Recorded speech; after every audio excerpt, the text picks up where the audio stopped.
এমনকি কোরআনের পাখি মুফাসসিরে কোরআন আল্লামা দেলোয়ার হোসেন সাঈদ রহমাতুল্লাহ আলাইহি জীবিত থাকলে আজকে হয়তো এই মাহফিলেও তিনি হাজির থাকতেন।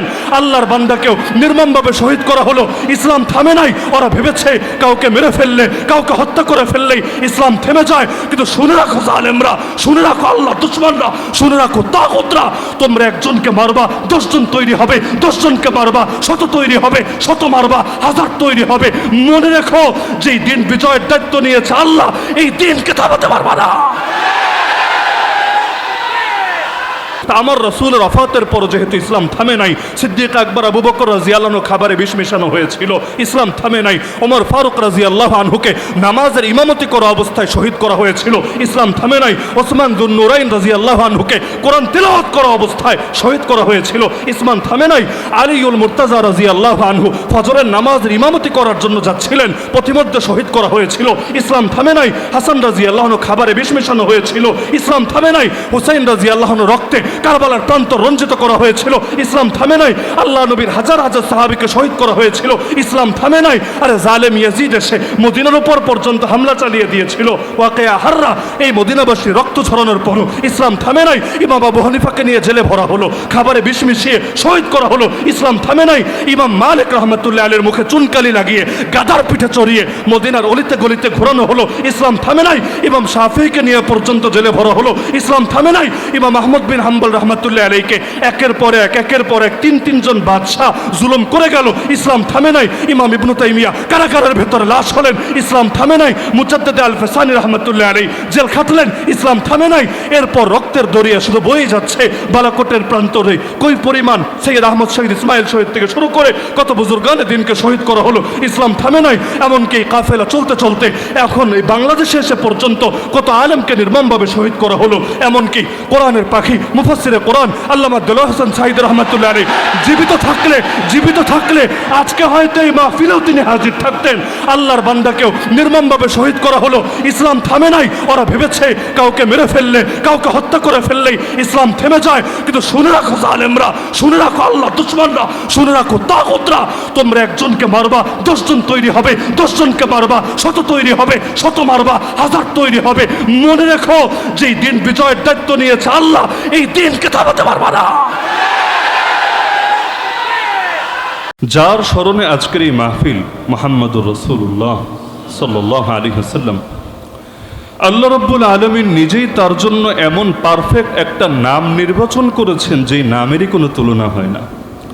মুহাম্মদ শব্দের অর্থ হলো মানিজতামাআত ফীহিল খিসালুল মাহমুদাতু কুল্লুহা, প্রশংসনীয় যত গুণ আছে, প্রশংসা করার উপযুক্ত যত গুণ, যত বৈশিষ্ট্য হতে পারে, সবগুলো গুণ যার একার ভেতরে থাকে তাকেই মৌলিকভাবে মুহাম্মদ বলে।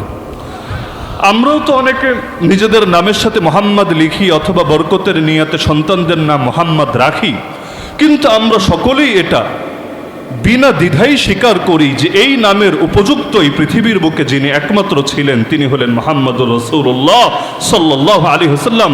কারণ জাহেরি এবং বাতেনি যত রকম গুণ হতে পারে আল্লাহ রাব্বুল আলামিন কোনো একটা গুণও কম রাখেন নাই। আমাদের মধ্যেও যারা পরিপূর্ণ, খুঁজলে দেখা যাবে 90টা গুণ পরিপূর্ণ, কিন্তু 10টা জায়গায় গ্যাপ আছে। এক জায়গায় অনেক এগিয়ে, কিন্তু আরেকটা জায়গায় তার দুর্বলতা আছে। পৃথিবীর সবাই এমন, কেউ দেখতে অনেক সুন্দর কিন্তু ভেতরগত সমস্যা আছে, কারো ভেতরটা অনেক ভালো কিন্তু বাহ্যিক সৌন্দর্যে একটু ঘাটতি আছে। কিন্তু একজন ব্যক্তি এমন যার স্মরণে সাহাবী হাসান বিন সাবিত রাদিয়াল্লাহু আনহু এই বাক্য পর্যন্ত ব্যবহার করেছিলেন, ওয়া আহসানা মিনকা লাম তারা কাত্তু আইনি ওয়া আজমালা মিনকা লাম তালিদিন নিসাউ খুলিকতা মুবাররাআন মিন কুল্লি আইবিন কাআন্নাকা কাদ খুলিকতা কামা তাশাউ। আপনার চাইতে সুন্দর কোনো মানুষকে আমার চোখ কখনো দেখেই নাই, আর দেখবে কিভাবে? আপনার চাইতে সুন্দর কাউকে কোনো নারী কোনোদিন জন্মই দেয় নাই। আপনি সৃষ্টি হয়েছেন সব দোষ ত্রুটি থেকে এমনভাবে মুক্ত হয়ে, যেন আপনি সৃষ্টি হয়েছেন ঠিক নিজে যেভাবে চেয়েছেন সেভাবে। আল্লাহ রাসূল সাল্লাল্লাহু আলাইহি ওয়াসাল্লামের অঙ্গ প্রত্যঙ্গ একদম মাথা থেকে নিয়ে পা পর্যন্ত, প্রতিটা অঙ্গ মোবারকের মধ্যে পর্যন্ত আল্লাহ তাআলা এমন শতভাগ পারফেক্ট করে এগুলো গড়ে দিয়েছিলেন। আজও পর্যন্ত শামাইলের গ্রন্থ যদি কেউ খুলে দেখে অবাক হবে, একজন মানুষ বাহ্যিক সৌন্দর্যের বিচারেও এতটা পারফেক্ট কিভাবে হতে পারে। এমনকি আল্লাহ রসুল সাল্লাল্লাহু আলাইহি ওয়াসাল্লামের কিছু শান্ত এমন ছিল যেগুলো সবাই স্বীকার করতে বাধ্য হতো। যেমন আল্লাহ রসুল সাল্লাল্লাহু আলাইহি ওয়াসাল্লাম তিনি কিন্তু মানুষদের ভেতরে সবচাইতে লম্বা ছিলেন না, কারণ মাত্রাতিরিক্ত লম্বা হলে দেখতে খুব সুন্দরও দেখা যায় না। কিন্তু নবীজির শান ছিল এটা, আল্লাহ রসুল সাল্লাল্লাহু আলাইহি ওয়াসাল্লাম তিনি সাইজের বিবেচনায় ছিলেন মধ্যমাকৃতির চাইতে কিছুটা উঁচু, কিন্তু যখনই মানুষের ভেতরে চলতেন, যখনই অন্যদের সঙ্গে হাঁটতেন, আর তার চাইতে লম্বা যারা ছিল তাদের উপরেও দূর থেকে তার মাথাটাই নজরে আসতো। আল্লাহ রাব্বুল আলামিন এমন শান তাকে দিয়েছিলেন। আপনি যদি শামাইলে তিরমিজি পড়েন সেখানেও দেখবেন বিখ্যাত সাহাবী হিন্দ বিন আবি হালা রাদিয়াল্লাহু আনহু হাদিসের মধ্যে আছে, আল্লাহ রাসূল সাল্লাল্লাহু আলাইহি ওয়াসাল্লামের নাক মোবারক যেটা ছিল লাহু নূরুন ইয়ালু, এই নাকের মধ্যে সদা সর্বদা এক ধরনের বিশেষ নূর চমকাতে থাকতো। হঠাৎ যদি কোনো মানুষ দেখতো, আগ থেকে না চিনতো, তাহলে হঠাৎ করে গভীরভাবে না দেখলে সে হয়তো কখনো ভেবে বসতো মনে হয় নাকটাই একটু লম্বা, কিন্তু যখন গভীরভাবে দেখতো তখন সে বুঝে ফেলতো সুবহানাল্লাহ, আরে নাক তো স্বাভাবিকের চাইতে লম্বা না, কিন্তু এই নাকের উপরে একটা নূর সর্বদা চকচক করে সেটা জ্বলেই যাচ্ছে আর জ্বলেই যাচ্ছে। এমনকি এক নারী সাহাবী যার নাম রুবাইয়া বিনতু মুআওয়িদ রাদিয়াল্লাহু আনহা, তিনি বলেন আরেকজনকে সম্বোধন করে এক তাবেঈকে, আরে শোনো, তুমি যদি আল্লাহ নবীকে নিজের চোখে দেখতা লাউ রাআইতাহু কুলতা আশ-শামসু তালিআ, তুমি যদি তাকে নিজের চোখে দেখতা তুমি বলতে বাধ্য হতা পৃথিবীর আকাশে সূর্য উঠেছে। কারণ আল্লাহ নবী সাল্লাল্লাহু আলাইহি ওয়াসাল্লামের চেহারা মোবারকটাই ছিল এমন, মনে হতো যেন সব আধার সব অন্ধকার দূর করার জন্য সেটাই যথেষ্ট বটে। এমনকি কি ছিল সেই চেহারার মাঝে? আল্লাহ রসুল হিজরত করে যখন মক্কা থেকে মদিনায় গেলেন, এখন একজন মানুষ এক এলাকায় গেলে শুধু পছন্দের লোকরাই দেখতে আসে তা না, পছন্দের লোকরাও আসে, বিরোধীরাও আসে। এটা স্বাভাবিক ব্যাপার, কৌতূহল বশত, আগ্রহ বশত। যেমন আজকের মাহফিল, আমার সামনে যত হাজার মানুষ বসে আছেন, এ কথা কে দাবি করতে পারবে সকলেই মহব্বতের খাতিরে এসেছে? না, এটা বাস্তব না, এটা সম্ভব না। কেউ কেউ এজন্য এসেছে দেখি কি বলে, আমাদের বিরুদ্ধে কোনো ইঙ্গিত টিঙ্গিত দেয় কিনা, এমন মন মানসিকতা লোকদের ভেতর থাকতেই পারে। আল্লাহর রসুল যখন হিজরত করে গেলেন মক্কা থেকে মদিনায়, ইহুদিদের বড় এক পণ্ডিত, ইহুদিরা মুসলমানদের দোস্ত না দুশমন? ইহুদিদের বড় এক পণ্ডিত যার নাম আব্দুল্লাহ বিন সালাম, পরবর্তীতে আল্লাহ যাকে সাহাবী হিসাবে কবুল করেছেন, সে আব্দুল্লাহ বিন সালাম বলেন, আমি কৌতূহল বশত দেখতে গেলাম, আরে কোন সেই মানুষ যে নিজেকে দাবি করছে এবং তার জন্য সকলে এভাবে উজাড় হয়ে আছে, আমি জাস্ট দেখার জন্য গেলাম। যেই মাত্র আমি শুধু তাকে দেখলাম, তার চেহারা মোবারকে আমার জাস্ট নজরটা পড়লো। এখন ওয়াজ শুনি নাই, বয়ান শুনি নাই, তিনি আমাকে আলাদা করে কোনো নসিহত করেন নাই, খালি চেহারা দেখলাম। আরাফতু আন্না ওয়াজহাহু লাইসা বিওয়াজহি কাযাব, তার চেহারা দেখেই আমি বুঝে ফেললাম এই চেহারা কোনো মিথ্যাবাদীর চেহারা হতেই পারে না। খালি চেহারা দেখেছে আর কিছু না। কি ছিল সেই চেহারার ভেতরে? চেহারা দেখে এক ইহুদির দিল সাক্ষ্য দিয়েছে এই চেহারা কোনো মিথ্যুকের চেহারা হতেই পারে না। এমনকি আল্লাহ নবীর সবচাইতে বড় বড় দুশমন যারা, নবীর যদি দুশমনদের তালিকা করা হয়, এক নম্বরেই যার নাম আসবে, যাকে উম্মতের ফেরাউন বলা হয়, সকলে কম বেশি চেনেন তাকে, আমি না বললেও সকলে তার নামটা বলতে পারবেন। কি নাম? আবু জাহাল। যদিও এটা তার নাম না, কিন্তু সকলে চেনে তাকে এই নামে। মাঝে মাঝে মানুষ এমন পচা পচে মূল নামটাই যায় হারিয়ে, এক একজন এক এক নামে পরিচিত হয়ে যায়। যেমন একজন ফেরাউন নামে পরিচিত হয়েছে, অথচ ফেরাউন কারো নাম না, এই নামে কোনোদিন এই পৃথিবীতে কোনো মানুষ ছিল না।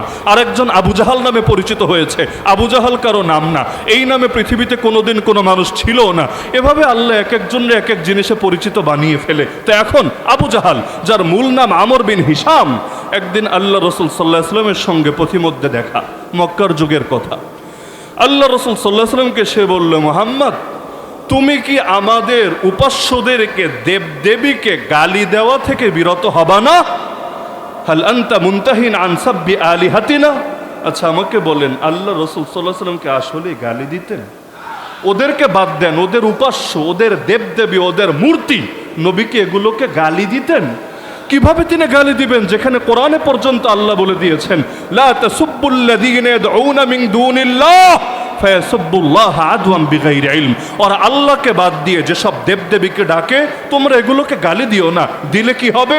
কারণ আঘাতের জবাবে প্রতিঘাত আসে। ইট মারলে পাটকেল খাওয়াই লাগে।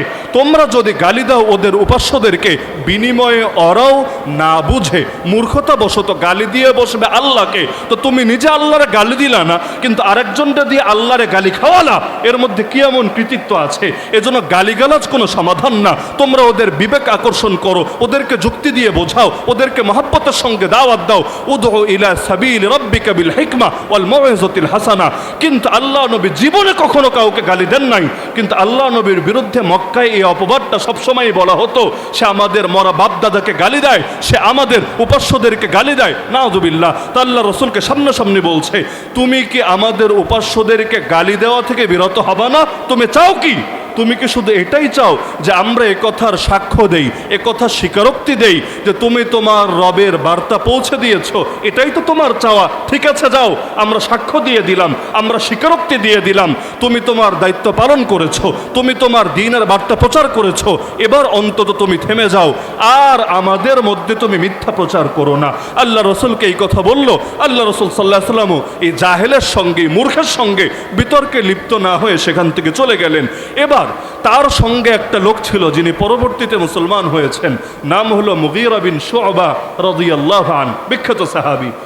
এবার আবু জাহল তাকে বলছে, শোনো, আমি যে মুহাম্মদকে বললাম যে মুহাম্মদ যা প্রচার করে সেটা মিথ্যা, আমরা স্বীকারোক্তি দিলাম যে সে প্রচার করেছে, কিন্তু সেটাকে যে আমি মিথ্যা বলে অভিহিত করলাম, শোনো, আমি কিন্তু বাস্তবে সেটাকে মিথ্যা মনে করি না। মুগীরা বিন শুআবা অবাক, মিথ্যা মনে না করলে মিথ্যা বললেন কেন? তাহলে তো মেনে নিলেই হয়, এত ঝামেলা কেন করছেন? যেটা সত্য সেটা মানতে দ্বিধা কোথায়, বাধা কোথায়? আবু জাহাল বলল, বাধা শুধুমাত্র এক জায়গায়।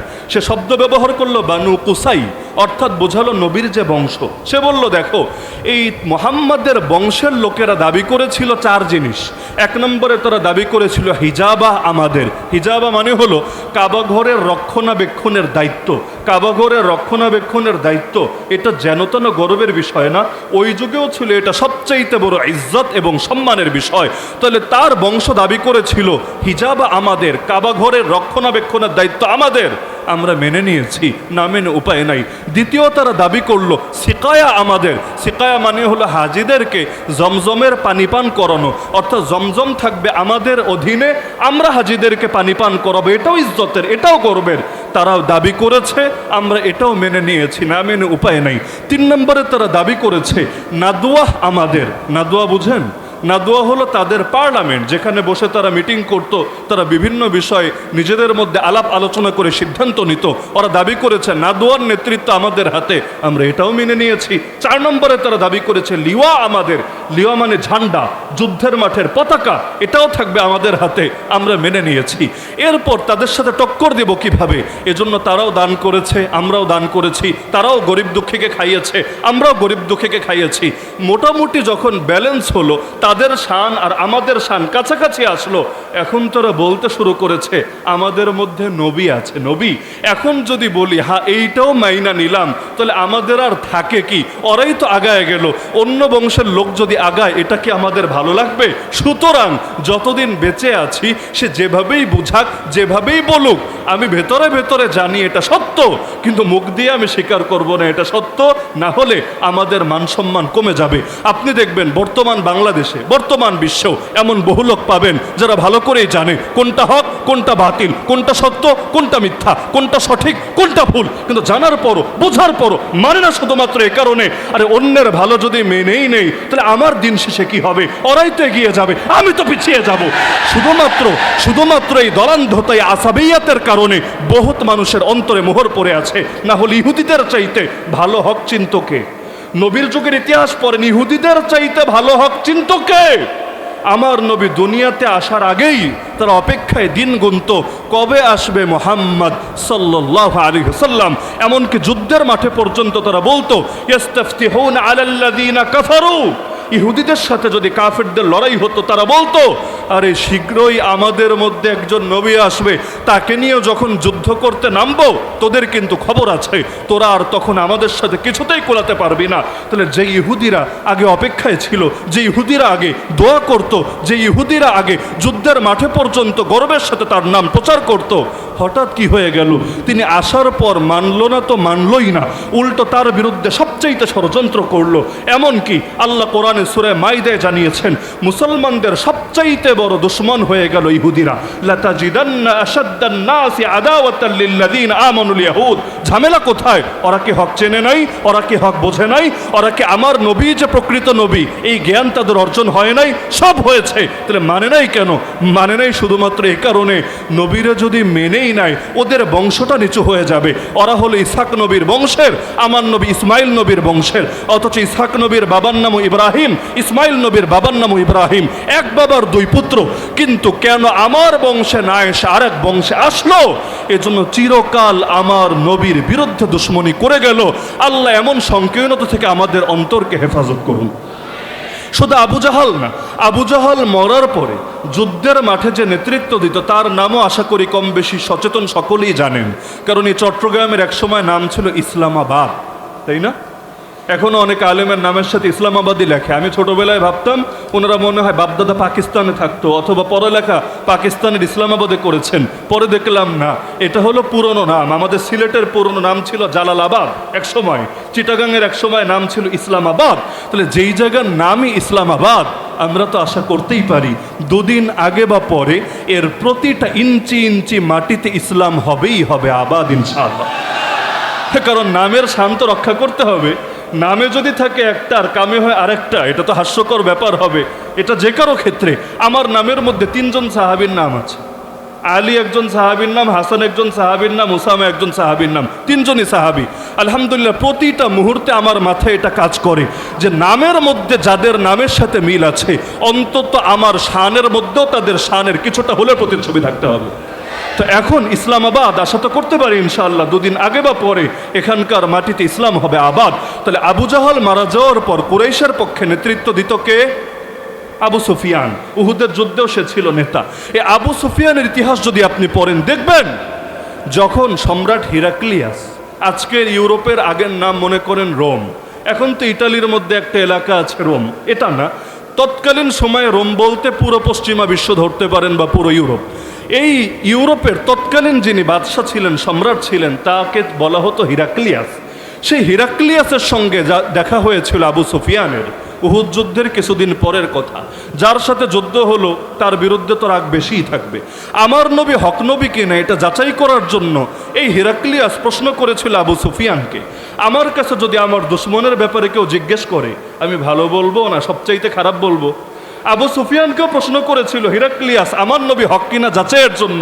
আবু সুফিয়ান পরে স্বীকারও করেছে মুসলমান হওয়ার পরে, 2-1 জায়গায় চেয়েছিলাম 2-1টা মিথ্যা চালিয়ে দিব, চালাই নাই শুধু এই ভয়ে আজকে যদি মোহাম্মদের নামে মিথ্যা কিছু বলি তাহলে আমার সাথে যে কয়টা লোক আছে, সে একা তো যায় নাই ব্যবসায়ী কাজে, তার সঙ্গে আরো 2-4 জন লোক আছে, এরা যখন গিয়ে মক্কায় বলে দিবে আরে নেতাজি দেখি মিথ্যা কথাও বলে, ওই সময় তো আমার ইজ্জত ফালুদা হয়ে যাবে। কারণ আরব জাতির এই বৈশিষ্ট্য ছিল, নিজেরা কাফের হতো, মুশরিক হতো, কিন্তু কোনো মিথ্যাবাদীরে তারা নেতা মানত না, কারণ মিথ্যাবাদী মানেই হলো ধোঁকাবাজ। ধোঁকাবাজ আর যাই হোক কখনো জাতির নেতা হওয়ার যোগ্য হতে পারে না। তা আবু সুফিয়ানকে জিজ্ঞেস করেছিল একটা প্রশ্ন, আচ্ছা তুমি আমাকে বলো তো, ফাহাল কুনতুম তাত্তাহিমুনাহু বিল কাযিব ক্বাবলা আন ইয়াকুলা মা ক্বাল? এই যে মুহাম্মদ লা ইলাহা ইল্লাল্লাহর দাওয়াত দেওয়া শুরু করেছে, এই দাওয়াত দেওয়ার আগে তোমরা কি তাকে মিথ্যাবাদী হিসাবে চিন্তা না সত্যবাদী হিসাবে চিন্তা? পূর্বেও কি তার ব্যাপারে মিথ্যার অভিযোগ ছিল কিনা তোমাদের একটু বলো তো। কারণ মানুষের অতীতের সাথে এটা দাঁড়াচ্ছে একটা প্রমাণ বের করবে যে আগ থেকেই যদি মিথ্যাবাদী হয় তাহলে আল্লাহর নামেও মিথ্যা কথা চালাতে পারে। এজন্য জিজ্ঞেস করলো যে মোহাম্মদ এই দাওয়াত শুরু করার আগে তোমরা তারে মিথ্যাবাদী হিসাবে অভিযুক্ত করতা কিনা? এবার আবু সুফিয়ান বলল না, আমরা এর আগেও অর্থাৎ বিগত 40 বছরেও আমরা তাকে কখনো মিথ্যা বলতে দেখি নাই, মিথ্যা বলতে শুনি নাই। শেষে গিয়ে হিরাক্লিয়াস বলেছিল আমি কেন তোমাকে এই প্রশ্ন করেছি জানো? তোমার এই প্রশ্নের দ্বারা আমি এটা স্পষ্ট বুঝে নিয়েছি এটা কখনোই সম্ভব না যে সে মানুষের নামে মিথ্যা বলা থেকে বিরত থাকবে আর আমার আল্লাহর নামে যা মনে চাই সেই মিথ্যা চালিয়ে দিবে। এটা সম্ভব না। যেহেতু সে মানুষের নামেই মিথ্যা বলে না, সুতরাং আল্লাহর ব্যাপারেও সে যা বলে এটা সত্য ছাড়া আর কিছুই হতে পারে না। এমনকি আমার নবী প্রথম প্রকাশ্যে যেবার দাওয়াত দিলেন, একটা পাহাড়ের চূড়ায় উঠলেন, কুরাইশের প্রতিটা গোত্রের আলাদা আলাদা করে নাম ডেকে ডেকে সবাইকে জমা করে প্রথম দাওয়াত দেওয়ার আগে নবী জিজ্ঞেস করেছিলেন, বলো তো আমি যদি তোমাদেরকে বলি পাহাড়ের পেছনেই শত্রু বাহিনী চলে এসেছে, কিছুক্ষণ পরই তোমাদের উপর হামলা চালাবে, তোমরা কি আমার কথা বিশ্বাস করবা? আল্লাহ রাসূল নিশ্চিত হয়ে নিচ্ছেন। তারা বলল, কেন বিশ্বাস করব না মুহাম্মদ, মা জাররাবনা আলাইকা ইল্লা সিদকা, আমরা তো তোমার ব্যাপারে সত্যের অভিজ্ঞতাই শুধু লাভ করেছি, তোমার জবান থেকে কোনো দিন কোনো মিথ্যা কথা বের হতে আমরা দেখি নাই। তাহলে নবীর দুশমনরাও এটা স্বীকার করতে বাধ্য ছিল।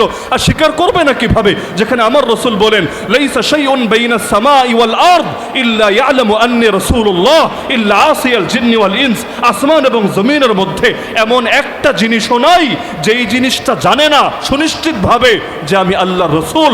শুধুমাত্র কিছু নাফরমান, কিছু অবাধ্য জিন আর ইনসান বাদে প্রতিটা মাখলুক এ কথা জানে এবং মানে আমি শুধু সাধারণ বান্দা না, আমি আল্লাহর নবী, আল্লাহর রাসূল। এজন্য সহিহ মুসলিম খোলেন, হাদিস পাবেন, আল্লাহ রাসূল বলেন, ওয়াল্লাহি, আল্লাহর কসম করে বলছি, ইন্নী লা আরিফু হাজারাম বিমাক্কা কানা ইউসাল্লিমু আলাইয়া ক্বাবলা আন উবআস ইন্নী লা আরিফুহুল আন, সেই পাথরটাকে আজও আমি মুহাম্মদ ভালো করে চিনি। আরে আমার কাছে ওহী আসা শুরু হওয়ার আগেই যেই পাথর মক্কায় আমাকে দেখলেই সালাম দিত, সালাম।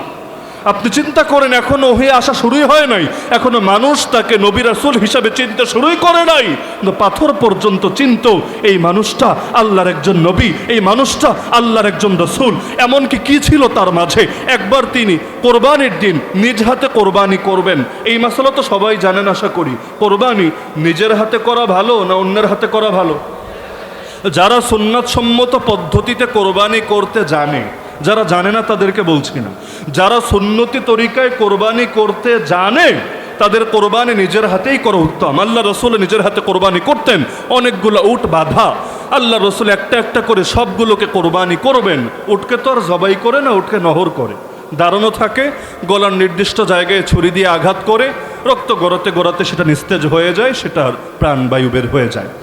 আল্লাহ রাসূল সাল্লাল্লাহু আলাইহি ওয়াসাল্লামের এক সাহাবী বলেন, আমি অবাক হয়ে দেখছিলাম, উটগুলো তো বাঁধা, আমরা তো চাচ্ছিলাম একটা একটা নিব, নবী একটা নহর করা শেষ করবেন, আর একটা নিব, সেটা কোরবানি করবেন, এভাবে সিরিয়াল বাই সিরিয়াল কাজ করব।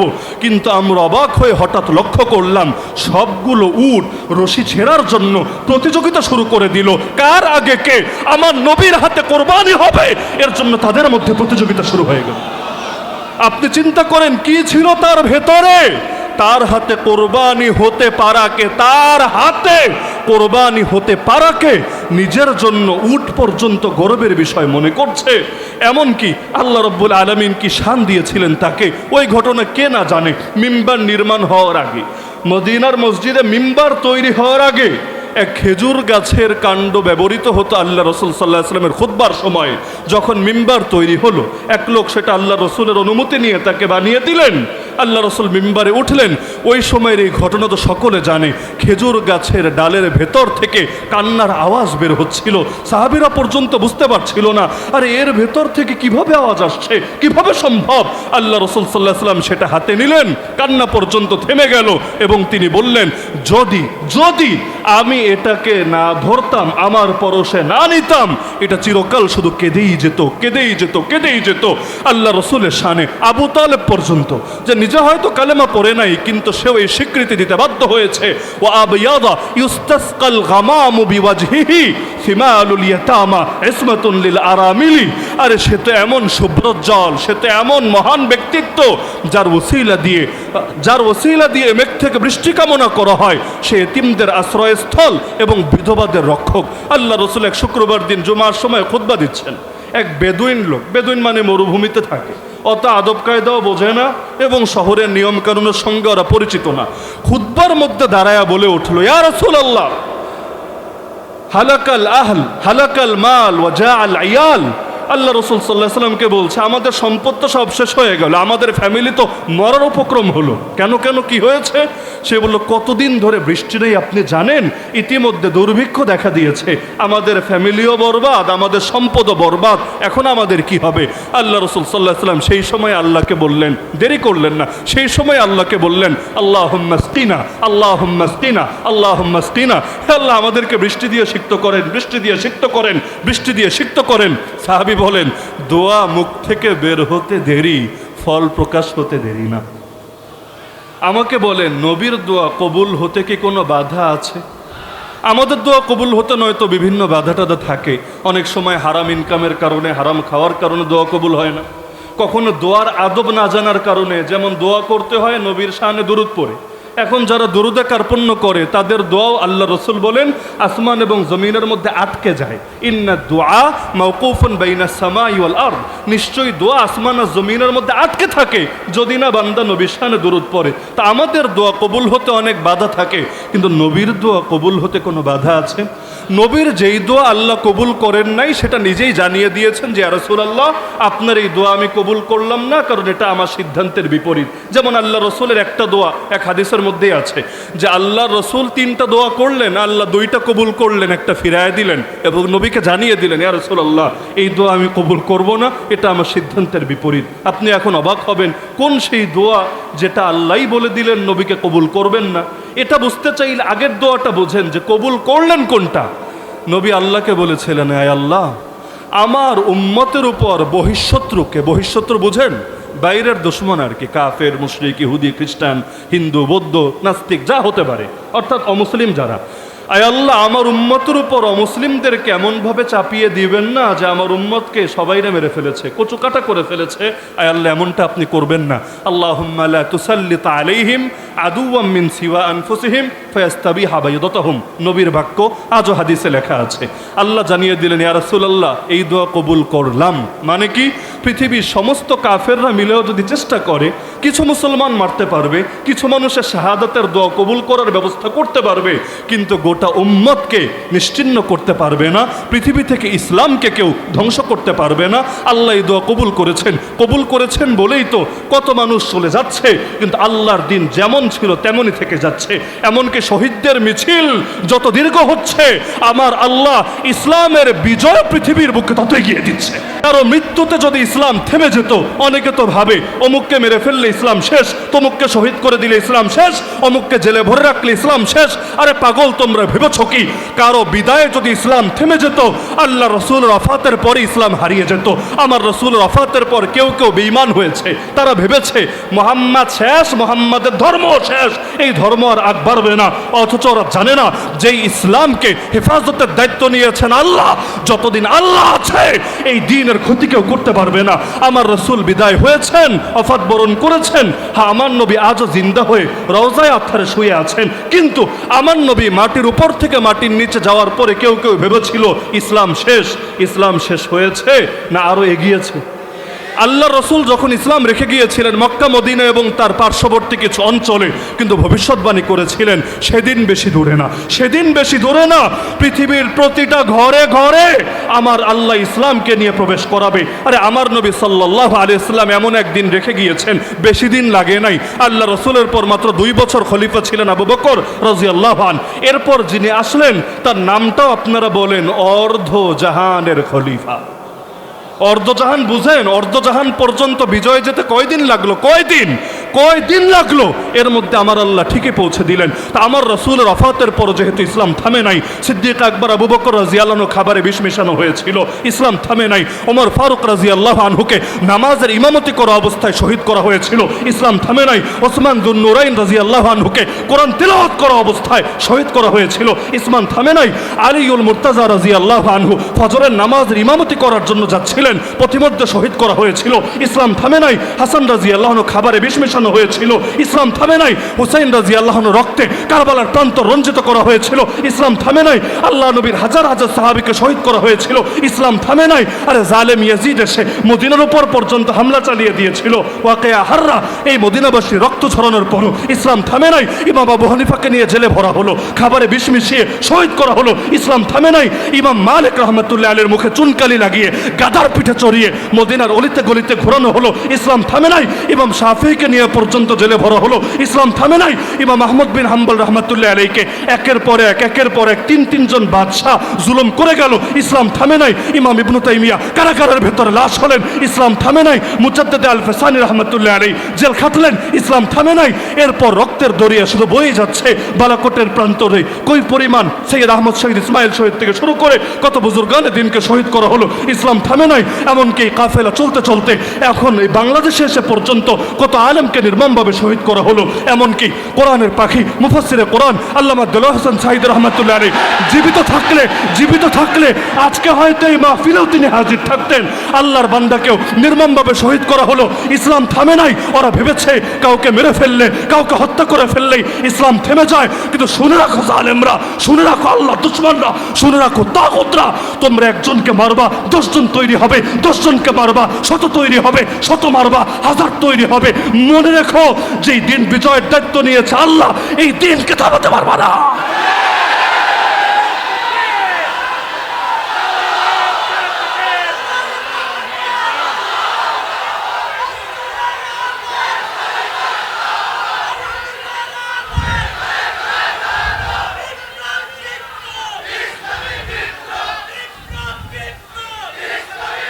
এমনকি ইসলামের বৈশিষ্ট্যই হলো এটা, যদি না থামানোর চেষ্টা করো হালকা গতিতে আগাবে, আর যদি থামানোর চেষ্টা করো গতি 1000 গুণ বেড়ে যাবে।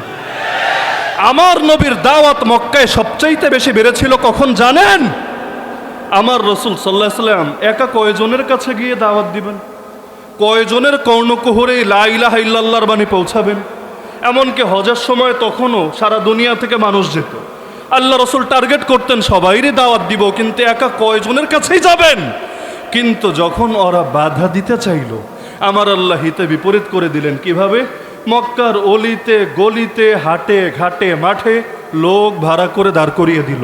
শোন, যেই আসবে মক্কায়, নতুন মানুষ বাহির থেকে আসবে, চিনবে না বুঝবে না, তার কানে একটা আওয়াজ দিয়ে দিবে। কি আওয়াজ?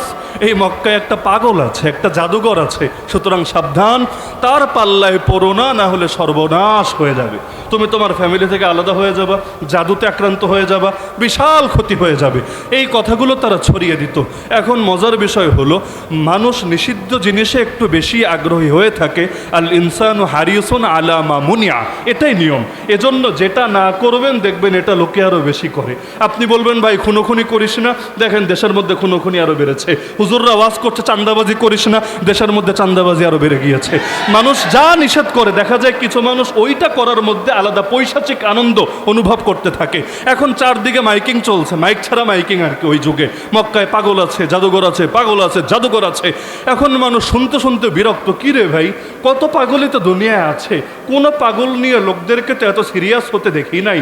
এটা মনে ইউনিক পাগল, ভিআইপি পাগল, বিশেষ ক্যাটাগরির পাগল, না হলে এই পাগল নিয়ে এত আগ্রহী হওয়ার কি আছে? যাই একটাবার পাগল দেখেই যাই, এলাকায় গিয়ে গর্ব করতে পারবো, গল্প করতে পারবো। কারণ ইউনিক জিনিস নিয়ে গল্প করা যায়, কমন জিনিস নিয়ে গল্প হয় না। কমন জিনিস নিয়ে গল্প হয় না, আনকমন জিনিস নিয়ে গল্পটা বেশি হয়। এখন যেই যায় পাগল দেখতে, আলহামদুলিল্লাহ সেই ফিরে আসে আল্লাহর নবী সাল্লাল্লাহু আলাইহি ওয়াসাল্লামের প্রতি মুগ্ধ হয়ে অনেকে কালেমা পড়ে লা ইলাহা ইল্লাল্লাহ মুহাম্মাদুর রাসূলুল্লাহ। তো লসটা হলো কোথায়? এজন্য মনে রাখবেন, ইসলামকে বাধা দিতে যাবেন না। স্বাভাবিক গতিতে আগালে হালকা গতিতে আগাবে, কিন্তু যখনই বাধা পড়বে তখনই এর গতি 1000 গুণ বেড়ে যাবে। ইসলাম যেহেতু এগিয়েছে, এজন্য এগিয়েছে। এর পেছনে বেলালের কোরবানি আছে, এর পেছনে সুমাইয়ার রক্ত আছে, এর পেছনে নবীর সাহাবীদের ত্যাগ আছে। ইসলাম জিন্দা হতা হয় হর কারবালাকে বাদ, এ কথা এমনি বলা হয় না। কারণ মুসলমান যখন তার উপর আঘাত আসে, তার ইমানের মধ্যে আলাদা জোশ পয়দা হয়। যারা বিভিন্ন সময় রাস্তায় আন্দোলন করেছেন তারা বুঝবেন, যারা করেন নাই তাদের হয়তো বুঝতে কষ্ট হবে। যারা করেছেন জাস্ট আমাকে কথাটা মিথ্যা হলেও বইলেন, সত্য হলেও বইলেন। যখন দেখবেন আপনার চোখের সামনে কয়েকজন শহীদ হয়ে গিয়েছে, যখন দেখবেন ডান কানের লতির নিচ দিয়ে একটা গুলি চলে গেছে, বাম কানের লতির নিচ দিয়ে আরেকটা গুলি চলে গেছে। সামনে তাকায়ও দেখেন বাহিনী ছাড়া কেউ নেই, পেছনে তাকায় দেখেন দোস্ত আহবাব কেউ নাই, ডাইনে বামে তাকায় দেখেন দুনিয়ার মধ্যে সাহায্য করার কেউ নাই। ওই সময় আমার আল্লাহর উপর ভরসা কমে নাকি বাড়ে? এজন্য আমার আল্লাহ কোরআনে নবীর সাহাবীদের গুণ বলেছেন, আল্লাযীনা ক্বালা লাহুমুন নাস ইন্নান নাস ক্বাদ জামাউ লাকুম ফাখশাউহুম ফাযাদাহুম ঈমানা। আরে তাদেরকে যখন লোকে ভয় দেখায়, তোমাদের বিরুদ্ধে দুনিয়ার সব মানুষ নিজেদের শক্তি, নিজেদের বাহিনী, নিজেদের অস্ত্রশস্ত্র সব তো একত্রিত করে ফেলেছে, তোমাদের উচিত মানুষকে ভয় পাওয়া। এই কথা শুনলে তাদের ঈমানের দরিয়ায় জোশ চলে আসে, আর তারা বলতে শুরু করে হাসবুনাল্লাহ। আরে কার ভয় দেখো আমাদেরকে? আমাদের জন্য এক আল্লাহই যথেষ্ট, আর তিনিই সর্বোত্তম অভিভাবক। মুসলমান যখন মাজলুম হয়, তার সামনে মাজলুমদের ইতিহাস ভেসে আসে। এজন্য আমার নবীকে আমার আল্লাহ পূর্বের নবীদের সবচাইতে বেশি গল্প শুনিয়েছেন কবে জানেন? মদিনার জীবনে না, বরং মক্কার জীবনে। বলবেন কেন? মক্কার জীবনে আমার নবী রক্ত ঝরাচ্ছেন, মায়ের খাচ্ছেন, মাজলুম হচ্ছেন, 3 বছরের বেশি জেল খাচ্ছেন। আমার আল্লাহ তাদের ইতিহাস শুনিয়ে বলছেন, তারা যদি পারে আপনি কেন পারবেন না? তারা যদি সবর করে আপনি কেন করবেন না? মানুষের সামনে এটা ভেসে ওঠে। সুতরাং আপনার উপর যদি আঘাত আসে আর আপনি যদি স্মরণ করেন, আরে ওরা আর আমার কি ক্ষতি করবে? আমার দুশ্মন আমার আর কি ক্ষতি করবে? আমার গাল তো নবীর গালের চাইতে বেশি দামি না। আল্লাহ নবীর গালে তো চর পর্যন্ত মারা হয়েছে। আমার চেহারা নবীর চেহারার চাইতে তো বেশি দামি না। আল্লাহ নবীর চেহারা মোবারকে থুতু পর্যন্ত ছড়া হয়েছে। আমার দাঁত নবীর দাঁতের চাইতে বেশি দামি না।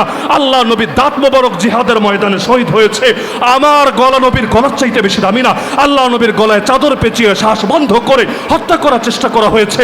আমার আঙ্গুল নবীর আঙ্গুলের চাইতে বেশি দামি না। জিহাদের মাঠে আমার নবীর আঙ্গুল কেটে রক্ত ঝরেছে, আর নবী আঙ্গুল ধরে কবিতা বলেছে ঠান্ডা মাথায়, ওয়াহাল আনতি ইল্লা ইসবাউন দামিতি অফি সাবিলিল্লাহি মা লাকিতি।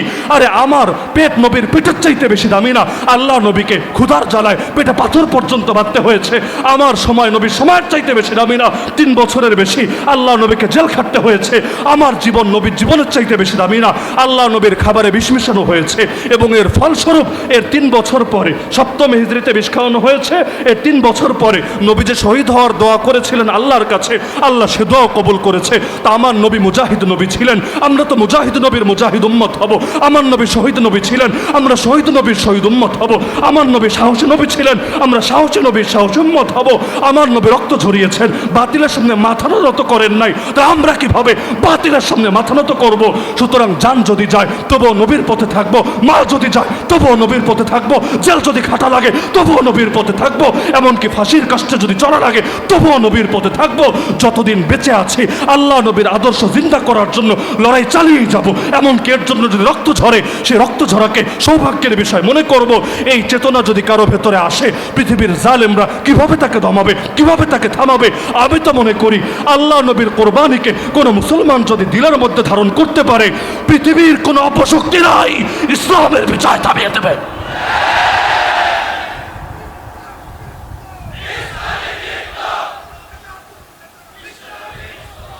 এখন সবচাইতে ঝামেলা হয়ে গেল, আল্লাহ রসুল রক্ত ঝরিয়েছেন, কিন্তু আমরা রক্ত ঝরাতে রাজি না।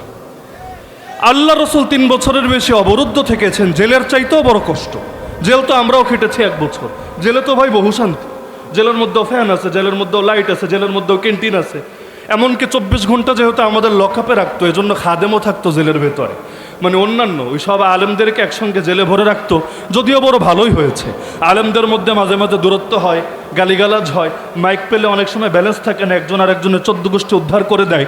কিন্তু জালেমরা সবাইরে নিয়ে যখন একসঙ্গে ভরে দিয়েছে, সকালেও একসাথে, দুপুরে একসাথে, রাতও একসাথে, অসুস্থ হলে একজন আরেকজনের খেদমত করে, খাবার একজন কিছু কিনে আনলে ভাগাভাগি করে আরেকজনের সাথে, মাঝে মাঝে কাপড় চোপড়ও ধুয়ে দেয়। সুবহানাল্লাহ, এমন মহব্বত হয়েছে, এমন আন্তরিকতা হয়েছে। এখন দেখা যায় জেল থেকে যখন বের হয়েছে, এমন এক ঐক্যের পরিবেশ তৈরি হয়েছে যে এরকম ঐক্যেরও নজির নাই। এজন্য জেল খেটেছে যারা, ঐক্যবদ্ধ থাকতে পেরেছে তারা, যাদের জেলেও যাওয়া লাগে না, তারা সাধারণত ঐক্যবদ্ধও থাকতে পারে না। কারণ সব কিছুর মধ্যে এই যে বললাম, ক্রিয়ার বিপরীতে প্রতিক্রিয়া থাকে, আঘাতের জবাবে প্রতিঘাত আসে। এজন্য ওরা যখন লস করায়, লসের মধ্যেও লাভ থাকে। এজন্যই আমার আল্লাহ তাআলা নিজামী বানিয়েছেন, এটা ইসলাম তখনই জিন্দা হবে যখন এর গোড়ায় ইমানদারের রক্ত ঝরবে। আমার আল্লাহ কি নবীর রক্ত ঝরানোর মুখাপেক্ষী ছিলেন? আল্লাহকে নবীর রক্ত না ঝরিয়ে ইসলামকে বিজয়ী করতে পারতেন না? আমার আল্লাহকে সর্বশক্তিমান না? যদি সর্বশক্তিমান হয় নবীর রক্তই কেন লাগলো? অথচ নবীর এক ফোঁটা রক্ত গোটা পৃথিবী কেন, আসমান জমিন কুল কায়নাতের চাইতে তো দামি। সেই রক্ত কেন ঝরা লাগলো? এখানে কোনো শিক্ষা নাই? আমার আল্লাহ পারেন, সবই পারেন, কিন্তু বান্দার রক্তকে তিনি ভালোবাসেন, কারণ তিনি চান জান্নাতে অনেক মর্যাদা দিবেন। কিন্তু আমলের যে অবস্থা রে ভাই, এগুলো দিয়ে জান্নাতে এত বিশাল মর্যাদার আশা করাও দুরূহ ব্যাপার। এজন্য ইবাদত বন্দেগীতে যেহেতু অনেকের দুর্বলতা থাকে, আমার আল্লাহ আখিরাতের সফরে এগিয়ে নেওয়ার জন্য তার কিছু রক্তকেও কবুল করে, যার সঙ্গে যার সাদৃশ্য, তার হাসরও তার সঙ্গে। যদি দিনের জন্য গায়ে কিছু আঘাতও লাগে, আশা তো করতে পারি কিয়ামতের দিন আল্লাহ চাইলে ওসিলায়ও বেলালের সাথে, সোহাইবের সাথে, আম্মারের সাথে, ইয়াসিরের সাথে, খুবাইবের সাথে, খাব্বাবের সাথে, সুমাইয়ার সাথে রাদিয়াল্লাহু আনহুম আনহুন্না আজমাইন, এমনকি খুলাফায়ে রাশিদিনের সাথে, ইমাম হাসান হুসাইনের সাথে আল্লাহ চাইলে আমাদের হাসরও তো করিয়ে দিতে পারে। সুতরাং লসের কি আছে? আমার নবীকে চিনত সকলেই। আবু সুফিয়ান একদিন তার বাহনের পিঠে চড়ে যাচ্ছে। ওই যুগে তো উটটুট ব্যবহার করতো, কখনো ঘোড়া কখনো গাধা ব্যবহার করতো। সেখানে সেও আছে, তার স্ত্রী হিন্দাও আছে এবং তার পুত্র মুআবিয়া, সকলে আছেন তারা সেখানে। তখনও তারা কেউ কালেমা পড়েননি। আল্লাহ রাসূল সাল্লাল্লাহু আলাইহি ওয়াসাল্লামকে হঠাৎ দেখলেন। আবু সুফিয়ান তার পুত্রকে বলল, হে মুআবিয়া, তুমি নেমে যাও, মুহাম্মাদকে চড়ার জায়গা দাও। কারণ এটা তো স্বাভাবিক, আপনিও যদি দেখেন একজন সম্মানিত মানুষ এসেছে, কখনো নিজের ছেলেকে সরিয়ে আপনি তাকে বসতে দেন, তো তাকে উঠালেন, এভাবে কিছুক্ষণ সামনে চললেন। এরপর আল্লাহ রাসূল সাল্লাল্লাহু আলাইহি ওয়াসাল্লাম তাকে সেখানে দাওয়াত দিলেন, কোরআনে সূরা হামিম সাজদার কিছু আয়াত পড়ে শোনালেন। পুরো টাইম আবু সুফিয়ান মনোযোগ দিয়ে শুনলো, কোনো আওয়াজ নেই, কোনো বাধা নাই।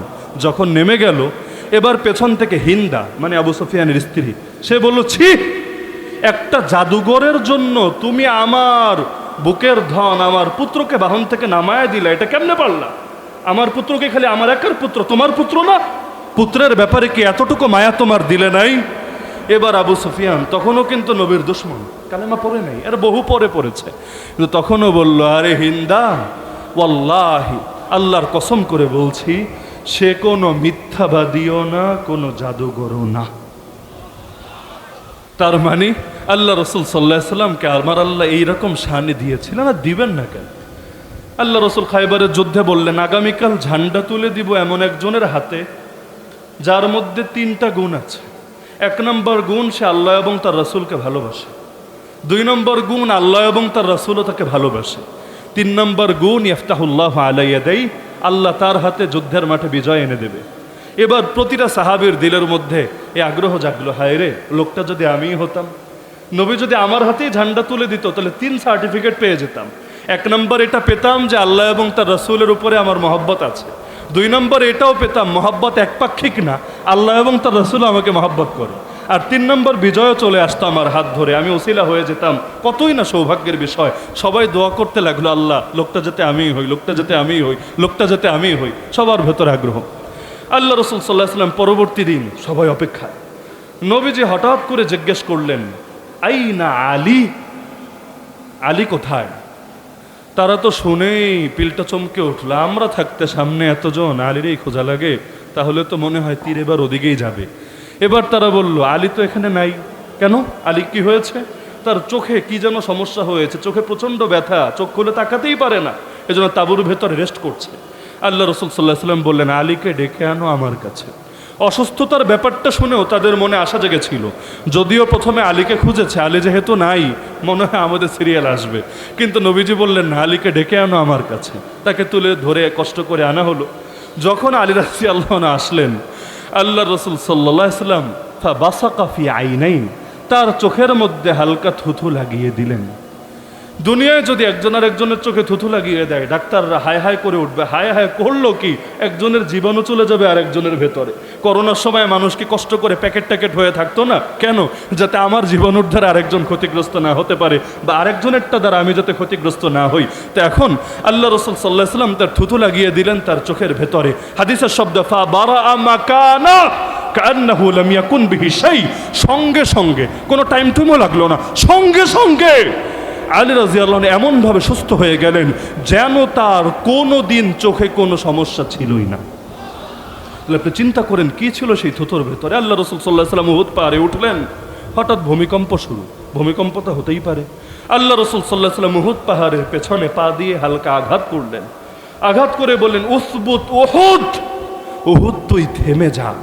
উহুদ কিন্তু সেই পাহাড়, আল্লাহ যদি আপনাদেরকে মদিনা শরীফে নেন উহুদ পাহাড়টা অবশ্যই দেখে আসেন, কারণ উহুদ এখনো দাঁড়িয়ে আছে। যে উহুদের ব্যাপারে আল্লাহ রসুল সাল্লাল্লাহু আলাইহি ওয়াসাল্লাম বলেছিলেন এটা হলো সেই পাহাড় যেই পাহাড়ও আমাকে ভালোবাসে, আমিও তাকে ভালোবাসি। আল্লাহ রসুল সাল্লাল্লাহু আলাইহি ওয়াসাল্লামকে পাহাড়ও চিনতো, খালি চিনতো না, বিশেষ মহব্বতও করতো। আর মহব্বত এক পাক ঠিক না, আল্লাহ রসুল তার মহব্বতটা অনুভব করতেন, এজন্য নবীও তাকে বিশেষভাবে মহব্বত করতেন। সেই উহুদ কাঁপছে, ভূমিকম্প হচ্ছে, আল্লাহ রসুল পা দিয়ে আঘাত করে বললেন উহুদ তুই থেমে যা। কেন?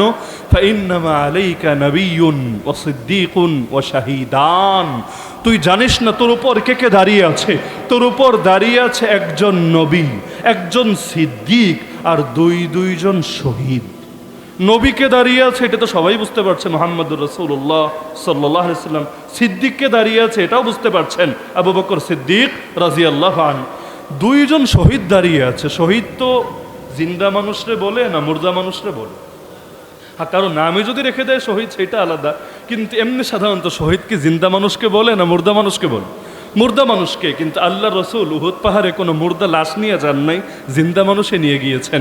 কিন্তু নবী শব্দ ব্যবহার করলেন দুইজন শহীদ। মানুষে ছিল আর দুইজন, একজনের নাম ওমর ইবনুল খাত্তাব রাদিয়াল্লাহু আনহু, আর একজনের নাম উসমান যুন নুরাইন রাদিয়াল্লাহু আনহু। দুইজনের বুঝতে আর বাকি নাই আগামী দিনে কপালে কি আছে, কারণ নবীর জবান থেকে যেহেতু একবার বের হয়েছে, সুতরাং পৃথিবীতে এটাই হবে। এজন্য বুখারী খুললেও পাবেন ওমর রাদিয়াল্লাহু আনহু নিয়মিত দোয়াই করতেন। এই দোয়া হয়তো আমি করি না, আপনি করেন না, ওমর দোয়া করতেন। ওমরের বাক্য পর্যন্ত বুখারীতে পেয়ে যাবেন। ওয়াকাল ওমর রাদিয়াল্লাহু আনহু আল্লাহুম্মা রযুকনি শাহাদাতান ফি সাবিলিক। হে আল্লাহ, আমাকে আপনার রাস্তায় শহীদি মরণ দিয়েন। এই দোয়া আমরা করি না, অথচ ওমর পর্যন্ত নিয়মিতই দোয়া করতেন। শুধু ওমর না, আল্লাহ রসুল পর্যন্ত আল্লাহকে বলেছিলেন, বুখারীতে একাধিক জায়গায় আছে, আয় আল্লাহ আমার বড় ইচ্ছা হয়, লাওয়াদিত্তু লাওয়াদিত্তু, আয় আল্লাহ আমার বড় আগ্রহ হয় তোমার রাস্তায় জিহাদ করে শহীদ হব, আবার জীবন দিবা, আবার শহীদ হব, আবার জীবন দিবা, আবার শহীদ হব, আবার জীবন দিবা, আবার শহীদ হব। কি আছে শাহাদাতের ভেতরে? আমার রসুল একবার না বারবার বারবার বারবার শাহাদাত চাচ্ছে আল্লাহর কাছে, অথচ আল্লাহ রসুলই তো আমাদেরকে জানিয়েছেন পৃথিবীর হায়াত একবার। তাহলে আল্লাহ রসুল যে শাহাদাতকে ভালোবেসেছেন সেই শাহাদাতকে আমরা কেন ভালোবাসি না? আরে কেউ যদি জান্নাতে একবার চলে যায় পৃথিবীতে দ্বিতীয়বার ফিরে আসতে চাইবে না, কিন্তু শহীদ হলো তারা যারা জান্নাতে গেলেও আরেকবার শাহাদাতের মধুপান করার আগ্রহে পৃথিবীতে ফিরে আসার জন্য দরখাস্ত করবে আল্লাহর কাছে, তাদের তৃপ্তি মিটবে না। তো যেই শাহাদাতকে নবী ভালোবাসতেন, যেই শাহাদাতকে ওমর ভালোবাসতেন, যেই শাহাদাতকে জান্নাতীরা জান্নাতে যাওয়ার পরও ভালোবাসবে, সেই শাহাদাতকে ভালোবাসি, পৃথিবীর কেউ আমাদেরকে দমিয়ে রাখতে পারবে না ইনশাআল্লাহ। তো আলহামদুলিল্লাহ পরবর্তী আলোচক চলে এসেছেন। 10:10টায় আসার কথা অবশ্যই একটু লেট হয়েছে, আমি অপেক্ষায় ছিলাম। আলহামদুলিল্লাহ হজরত যেহেতু চলে এসেছেন, হজরত আল্লাহ হজরত মাওলানা কামরুল ইসলাম সাইদ আনসারী হাফিজাহুল্লাহ তাআলা রাহ, আল্লাহ তাআলা তাকে নেক হায়াত দান করুন, তার মূল্যবান কথা থেকে আমাদেরকে উপকৃত হওয়ার তৌফিক দান করুন, আমিন। আমি তাকে বসিয়ে রেখে কষ্ট দেব না।